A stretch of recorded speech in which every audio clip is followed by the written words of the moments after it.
I've legitimately had to try and record this intro like 4 times. I don't know how to start because the Boston Red Sox trading Rafael Devers in the first place, absolutely insane. Nuts. Wasn't on my bingo card. I know there's been some turmoil going on. I know there's been some kind of drama, I guess, behind the scenes with the Red Sox and Devers. But truthfully, I did not see this coming. Rafael Devers traded from the Boston Red Sox to the San Francisco Giants for Jordan Hicks.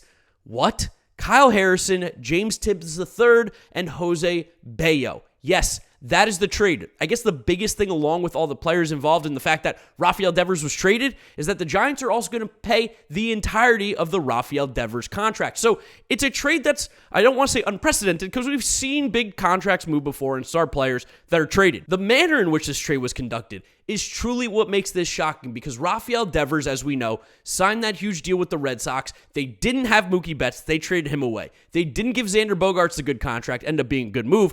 They got rid of him. He's no longer on the team. Rafael Devers ended up becoming the face of the Boston Red Sox for the last few years. When those teams necessarily weren't at their best, Devers was there playing every single day, and he continued to mash and mash and mash. But this year, when he was asked to move positions, play different spots, they brought in Alex Bregman, Devers was understandably, I think, a little bit frustrated that he, as a star player, was no longer being treated as a star player. He's still being paid like it, and maybe you think that he has no right to complain because he's still getting paid all that money. But at the end of the day, your star player felt like you were not necessarily giving him the respect that he deserved, and you were treating him poorly.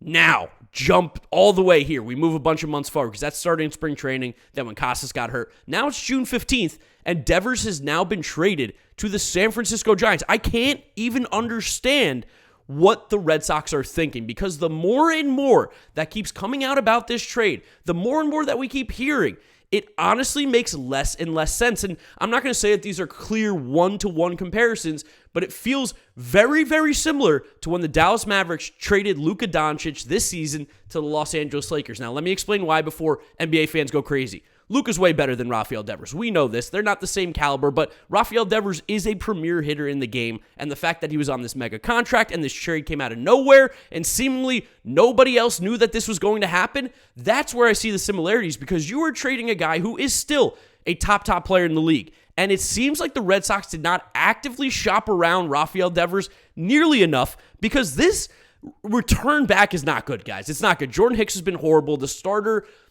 experiment has been an absolute failure. He's also hurt. He's got a 70 ERA this year. Like, he's looked absolutely terrible. Kyle Harrison is a young pitcher. He was a guy who was a former top prospect. There are some things that still look good with Kyle Harrison, but still, you got control. I guess that's the biggest thing with Kyle Harrison is a controllable, young, left-handed pitcher.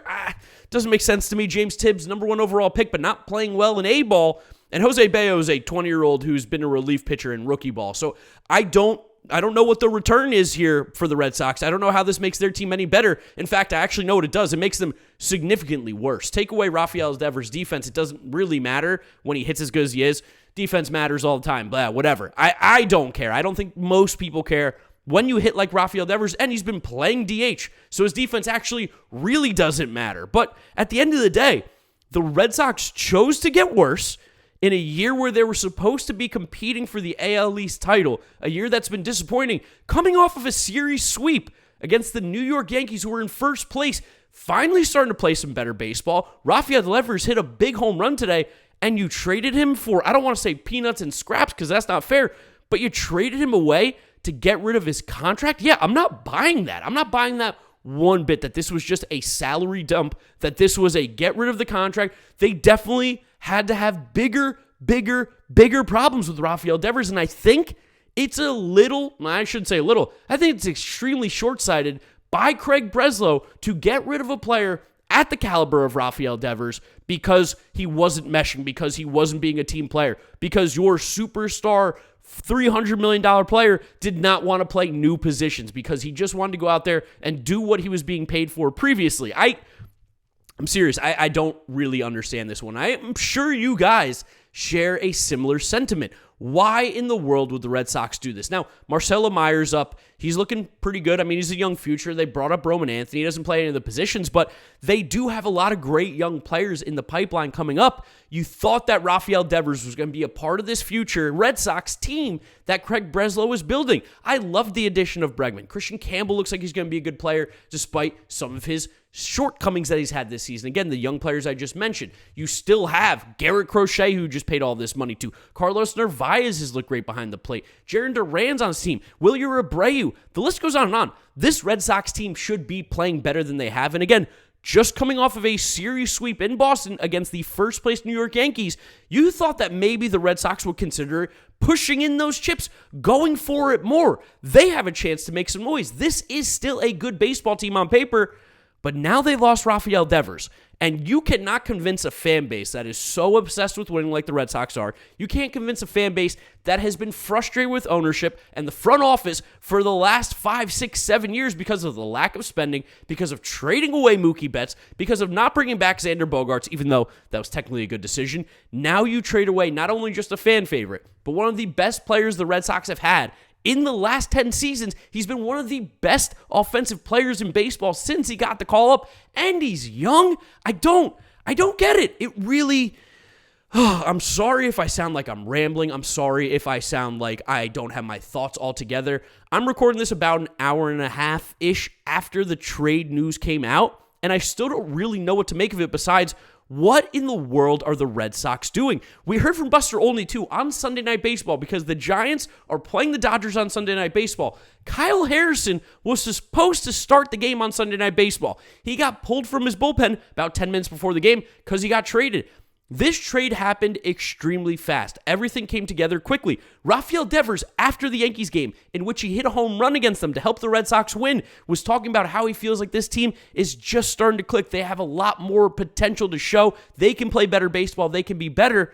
And then he was traded about 30, 40 minutes after that, maybe even an hour. It's kind of baffling to me. I just don't understand the thought process here because there are a lot of teams that can use Rafael Devers. And I know not every single team, payroll-wise, can take on his massive, massive contract. He's owed over $200 million, I think, for the next 7, 8, 9 years, something along the lines of that. He's owed a lot of money. Rafael Devers has one of the biggest contracts in Major League Baseball for a guy who's realistically a DH. But at the same time, Chicago Cubs could have used him. Arizona Diamondbacks could have used him. I think there's a world where if the Dodgers knew that Rafael Devers was available, I know they can't keep getting away with this. I think there's a world that the Dodgers would have considered looking at Rafael Devers. I'll tell you this, I think there's a world where the Mets would have considered. I think there's a world, they're not going to do it, where the Yankees would have considered. There are so many teams. The Orioles, why not the Blue Jays? Why not any of the teams in the AL Central? I think the Tigers totally would have considered this. I think that you could have gone out west. You could have talked to the Mariners. You could have talked to the Rangers. You could have talked to probably most teams in Major League Baseball right now, and they would have been very, very interested in taking on Rafael Devers. And again, I hate to cite Buster Olney here because he hates the Mets, but he was giving us some good info on Sunday Night Baseball. And he said, one, the thought was around the league that Rafael Devers and the Red Sox had a lot of issues. People knew that there were problems going on there, and that relationship was viewed as strenuous. It was viewed as something that was kind of falling apart at the seams and maybe becoming a problem for both the players and the organization. But at the same time, Buster Olney also mentioned that he did not think that this trade was going to happen this quickly. Buster Olney said the Red Shops did not shop Devers. He cited a conversation with another team's executive. People did not know that Devers was this available. Apparently, the way that it was working was if you called the Red Sox and you said, hey, is Devers available? We're interested in him. Craig Breslow wouldn't hang up the phone. That's how it was described. It's so bizarre. I can't believe, no disrespect to any of the guys going back in the Red Sox, but this is not a good haul back by any means. I mean, James Tibbs could be okay. He's a first-round pick. Wasn't one of my favorite picks of the first round coming from Florida State. He's got a lot of time, though. Jose Bello's a reliever. I actually don't know what's going on there. I don't know why he's even considered in this trade right now. Jordan Hicks, probably best as a reliever. I don't know if the starting pitching role is ever going to make sense for him. He's looked horrible as a starter, so maybe you bring him back to the bullpen. And then Kyle Harrison, who's had an extremely up and down major league career so far in a small sample. There's been crazy highs, there's been crazy lows, and that's what you traded for Rafael Devers and the $250 million or whatever was owed to him. I don't know. It feels like it's a salary dump, but now are the Red Sox just going to start tearing it down? There's a chance, especially because the Devers deal puts them pretty much under the luxury tax for the season.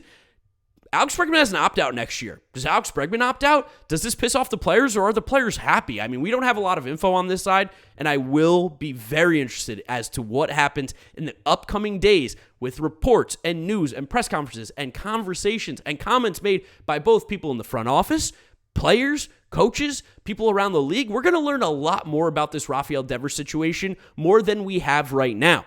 But the fact of the matter is, one of the best hitters in Major League Baseball was just traded from a team that was trying to compete in the American League, a team that was competitive. I think they were going to be a playoff team, someone that not only myself, but a lot of people in baseball thought could be legitimate World Series contenders in the American League. They trade one of their best hitters to a team in the San Francisco Giants who desperately needed hitting and have been playing really good baseball. I mean, they are right up there for first place in the National League West. The Giants just got infinitely better, and I think from their perspective, this trade is a no-brainer. You make this trade 101 out of 100 times. You make it in your sleep, you make it in your dreams, you make it in your nightmares. This is a trade that the Giants make every single time because you gave up Jordan Hicks, who's getting paid money, by the way. I can't believe someone wanted Jordan Hicks' contract, but you wanted to get rid of Rafael Devers' contract for salary dump. Don't buy that one bit. I know it's shorter term, but still, Jordan Hicks looks terrible. Kyle Harrison, James Tibbs, Jose Bello, it's unfathomable for me from the Red Sox perspective. And also from the same side, shout out Buster Posey, shout out the Giants. They've swung and missed on some of the biggest free agents the past few years. We know Aaron Judge. We know Shohei Ohtani. We know that they went and got Willie Adames. They got Matt Chapman in. They've made good moves.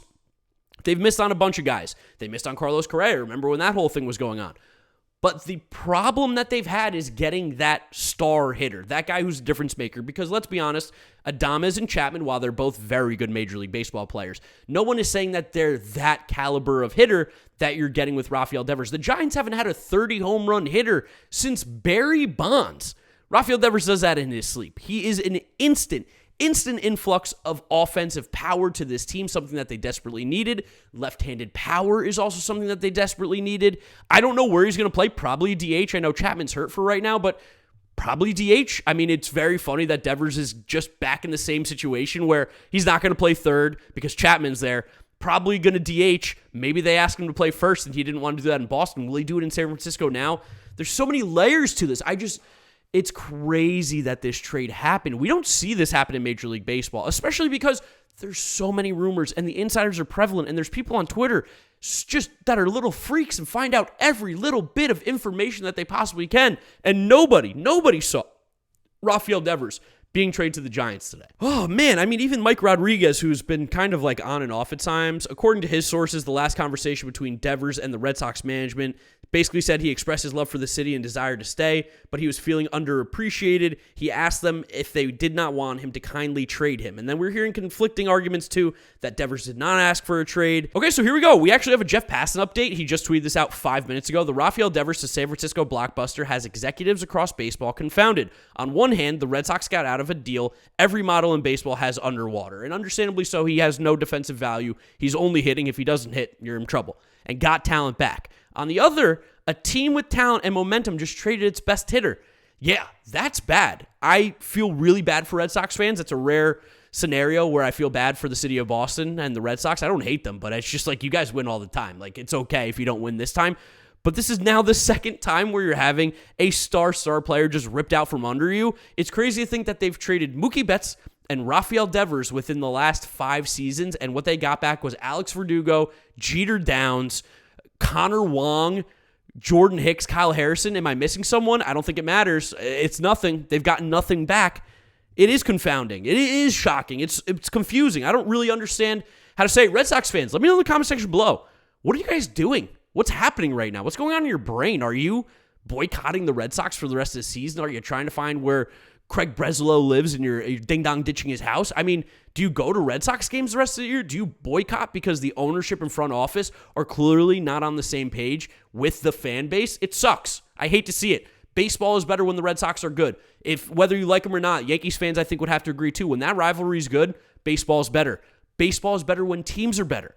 It's crazy that the Red Sox just willingly chose to get significantly worse in a season where they're underperforming. Can't wrap my head around it. And Giants fans, I mean, you're celebrating, right? You're pumped about this. This is a no-brainer. This is a mega deal. It's a big contract, but who cares? There are very rare times where you have the ability to go out and get an elite hitter and have him for this amount of control, for this amount of time. It's a lot of money, but it's not your money. It's the front offices and the owners. If they're willing to spend it, who cares? Who cares on your part? You live in an expensive city anyway. It's not like making a hot dog an extra $1 to pay for Rafael Devers is going to make a big deal. This is wild. This is wild. What an insane trade. Still kind of don't believe that it happened, but I can't wait to read the comment section after this is uploaded. I'm going to be replying to you guys down there, so if you want to get down there, have a conversation, let me know. Really do appreciate it. Remember, drop a like on the video if you enjoyed, as well as subscribe so you don't miss out on any baseball content coming at you.